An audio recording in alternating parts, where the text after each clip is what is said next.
Salam saudara semua, dimanapun Anda berada, masih bersama dengan saya, Prayuda, di channel CCTV, Cross Christ to Vision.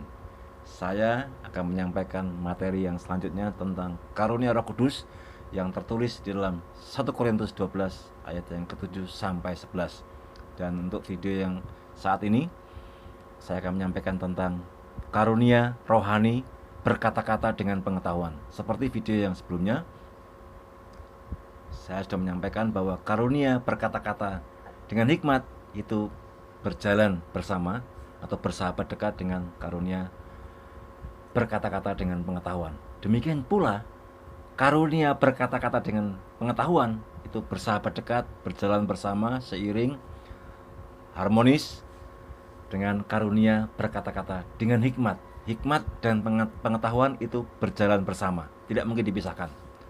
Nah, jika ada kerjasama antara atau berjalan bersama-sama antara karunia hikmat dan karunia pengetahuan, maka pengetahuannya yang dimiliki oleh seseorang yang punya karunia berkata-kata dengan pengetahuan itu berkaitan dengan informasi rohani yang diperoleh melalui ketekunannya belajar firman Tuhan.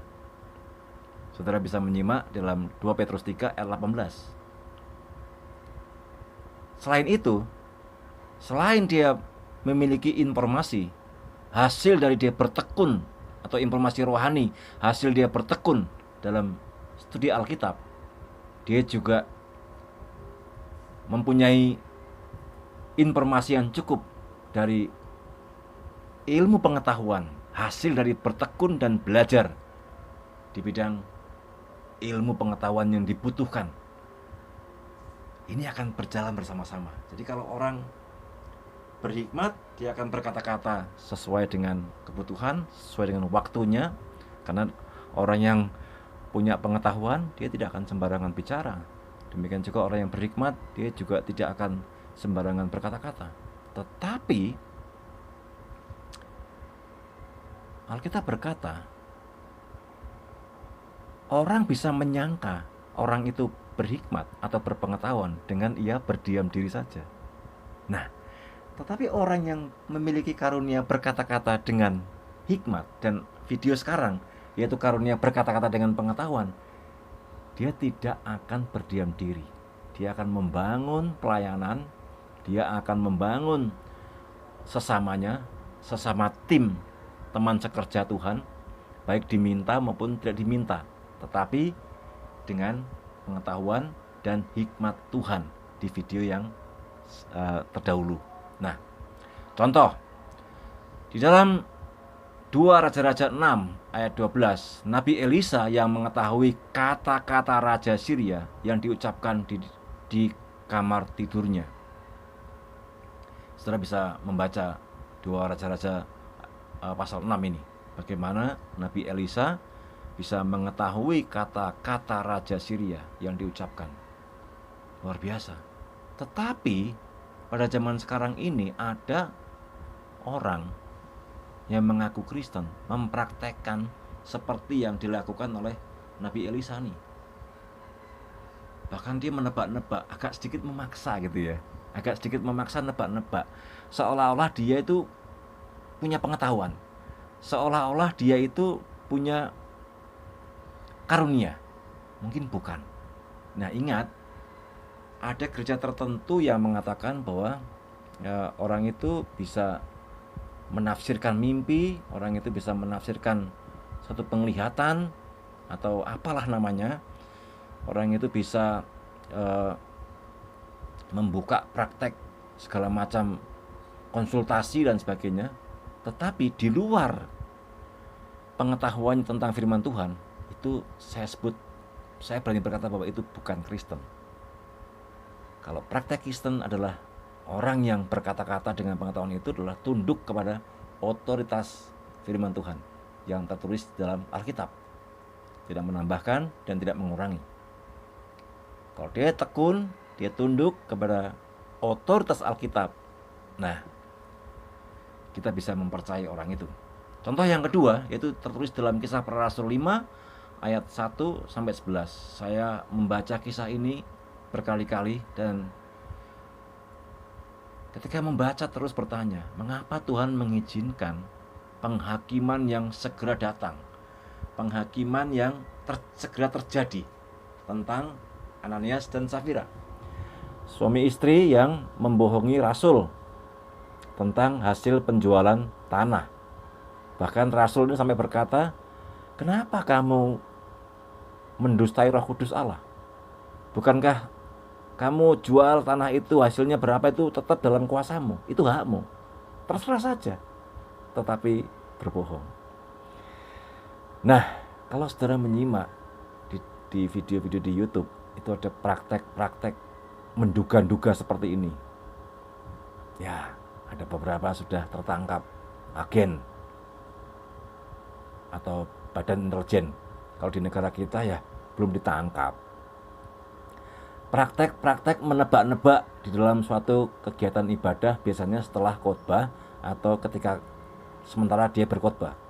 Jadi menyampaikan seolah dia berkata-kata dengan pengetahuan begitu ya. Oh ya, di pojok sebelah sana, di pilar nomor sekian, di kursi nomor sekian, dari pojok sana baris nomor sekian, ada seseorang yang sudah bergumul tentang suaminya, tentang istrinya, tentang anaknya, tentang sakit penyakitnya, dan seterusnya.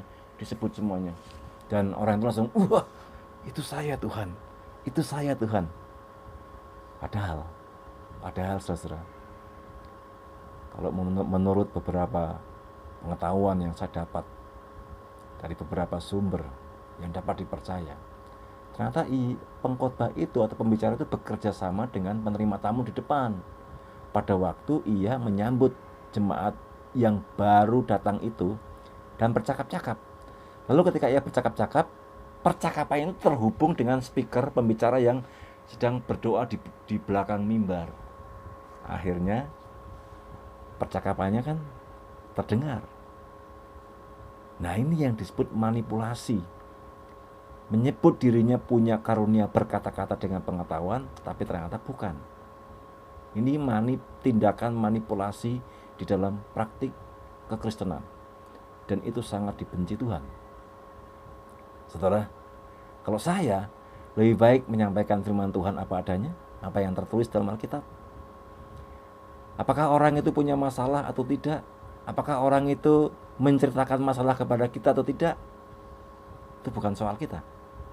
Soal kita adalah menyampaikan firman Tuhan itu apa adanya.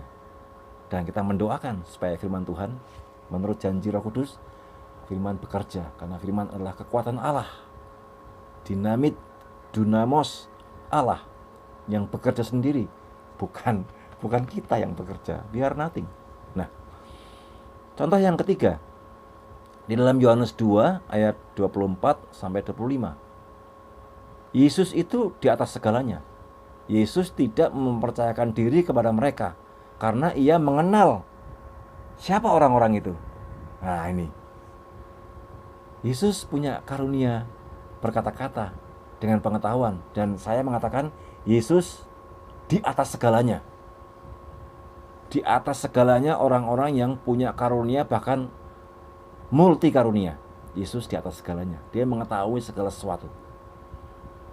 Saudara, kalau Yesus di atas segalanya berarti ya karunia-karunia ini milik Tuhan semua. Melekat pada dirinya, itu miliknya. Saudara kasih Tuhan, apakah saudara punya karunia berkata-kata dengan pengetahuan? Kita harus menjauhi tindakan manipulasi. Tidak perlu menebak-nebak. Saudara, bahkan saya pernah mendapat penglihatan, pernah mendapat satu penglihatan yang jelas. Saya tidak sedang tidur, saya juga tidak sedang mimpi, 2 kali. Dan saya tidak pernah mengajarkan penglihatan itu kepada orang-orang yang saya layani. Kenapa? Itu masalah private, masalah pribadi. Ingat, yang saya ajarkan adalah firman Tuhan. Bukan penglihatan saya, bukan pengalaman saya. Ingat juga, yang akan saudara ajarkan kepada orang lain, kepada jemaat, apalagi kepada orang yang belum percaya Tuhan Yesus sebagai juru selamat, itu bukan penglihatan kita, bukan penglihatan saudara, dan juga bukan pengalaman rohani saudara, bukan. Pengalaman rohani itu bersifat personal. Pengalaman rohani bersifat pribadi.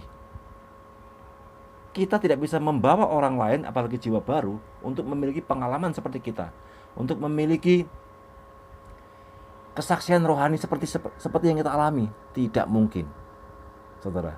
Yang kita ajarkan adalah firman Tuhan yang tertulis, supaya ia percaya bahwa Yesus adalah Tuhan, dan setelah dia percaya bahwa Yesus adalah Tuhan dan Juru Selamat pribadinya, dia berjuang sampai akhir, setia. Niat berjuang sampai akhir itu pun pemberian Tuhan. Saudara, mari kita melayani Tuhan sesuai dengan karunia, dan jika kita memiliki karunia atau mendapat karunia untuk berkata-kata dengan pengetahuan, ingat bahwa itu adalah miliknya, maka karunia ini membawa orang untuk mencintai firman Tuhan, mencintai umatnya, mencintai pekerjaan Tuhan, dan tentu menjauhi tindakan-tindakan manipulasi di dalam sebuah pelayanan. Tuhan memberkati kita sekalian. Salam.